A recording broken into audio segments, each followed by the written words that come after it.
Praise the lord. ఈరోజు దేవుని వాగ్దానము.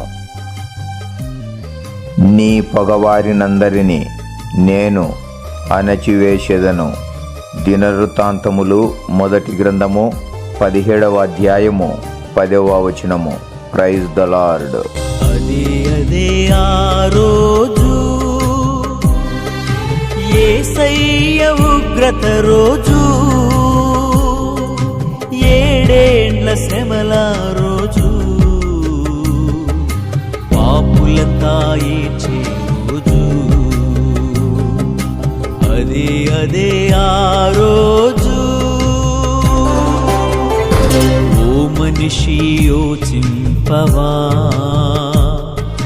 నీ బ్రతుకు ఎలా ఉన్నదో. ఓ మనిషి యోచింపవా, నీ బ్రతుకు ఎలా ఉన్నదో. బలము చూచి భంగపడకుమా, ధనము చూచి దగా పడకుమా. బలము చూచి భంగపడకుమా, ధనము చూచి దగా పడకుమా.